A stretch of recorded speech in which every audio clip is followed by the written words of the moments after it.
അതിർത്തിയിലെ ബഫർ സോണിൽ നിന്ന് സൈന്യത്തെ പിൻവലിക്കില്ല എന്ന ഇസ്രയേൽ പ്രധാനമന്ത്രി ബെന്യാമിൻ നെതന്യാഹുവിന്റെ പ്രഖ്യാപനത്തിനെതിരെ പ്രതിഷേധം. ഗസയിൽ ഇസ്രയേൽ ആക്രമണം തുടരുകയാണ്. വെടിനിർത്തൽ ചർച്ച അന്തിമഘട്ടത്തിലെന്നാണ് ഇസ്രയേൽ വാദം. MCA നാസറുണ്ട് വിവരങ്ങൾ നൽകാൻ. നാസർ, വലിയ പ്രതിഷേധമാണോ നെതന്യാഹുവിന്റെ പ്രഖ്യാപനത്തിനെതിരെ ഉയരുന്നത്?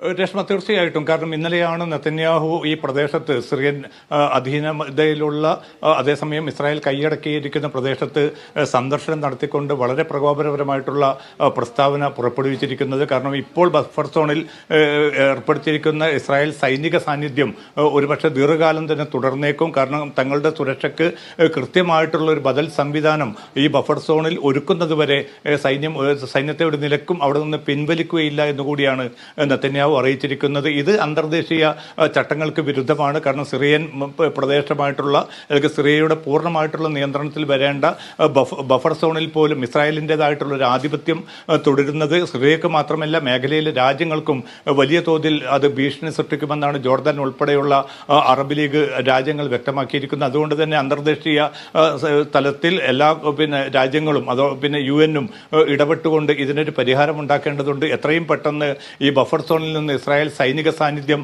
ഇല്ലാതാക്കാനുള്ള നീക്കം വേണമെന്ന് കൂടിയാണ് അറബ് രാജ്യങ്ങൾ ഒരുമിച്ച് തന്നെ ആവശ്യപ്പെട്ടിരിക്കുന്നത്.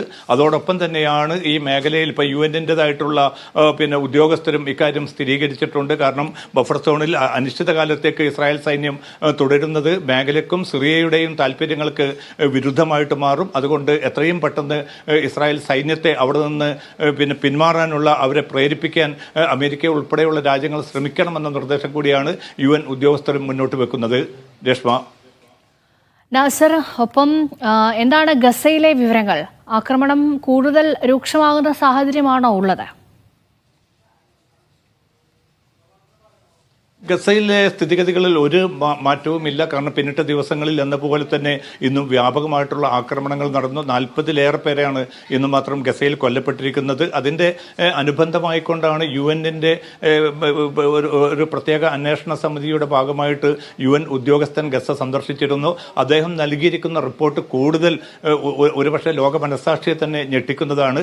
അൽമവാസി ക്യാമ്പിൽ ഇസ്രായേൽ നടത്തിയ ആക്രമണത്തിൽ 20-ലധികം പേർ കൊല്ലപ്പെട്ടത് അവരുടെ മൃതദേഹങ്ങൾ പോലും കണ്ടെത്താൻ സാധിക്കാത്ത വിധത്തിൽ മാരകമായിട്ടുള്ള ബോംബുകളായിരുന്നു ഈ ആക്രമണത്തിൽ ഇസ്രായേൽ ഉപയോഗിച്ചത്. അതുകൊണ്ട് തന്നെ മൃതദേഹം ആവിയായി പോകുന്നൊരു സാഹചര്യം രൂപപ്പെട്ടു എന്ന ഏറ്റവും ഹൃദയഭേദകമായിട്ടുള്ള റിപ്പോർട്ട് കൂടിയാണ് ജോർജിയോ പെട്രോപൗലോസ് എന്ന UN ഉദ്യോഗസ്ഥൻ ഇപ്പോൾ UN-ന് കൈമാറിയിരിക്കുന്നത്. അത്രയും മാരകശേഷിയുള്ള ബോംബുകൾ ഇസ്രായേൽ ഈ ഗസ അധീന പ്രദേശങ്ങളിൽ വടക്കൻ ഗസയിലും അതോടൊപ്പം തന്നെ മറ്റു തെക്കൻ ഭാഗങ്ങളിലും ഉപയോഗിക്കുന്നു എന്നതിൻ്റെ നടുക്കുന്ന ഒരു രേഖ കൂടിയായിട്ട് ഈ റിപ്പോർട്ട് മാറുകയാണ്. പക്ഷേ ഇതിൻ്റെ അടിസ്ഥാനത്തിൽ ശക്തമായിട്ടുള്ള നടപടികൾ UN സ്വീകരിക്കണമെന്ന ഒരു അഭിപ്രായമാണ് പലസ്തീൻ സംഘടനകൾ ഒരുമിച്ച് തന്നെ മുന്നോട്ട് വെക്കുന്നത്. പക്ഷേ ഇതുമായി ബന്ധപ്പെട്ട UN സെക്രട്ടറി ജനറലിൻ്റെ ഭാഗത്തു നിന്ന് ഔദ്യോഗികമായിട്ടുള്ള ഒരു പ്രതികരണം വന്നിട്ടില്ല.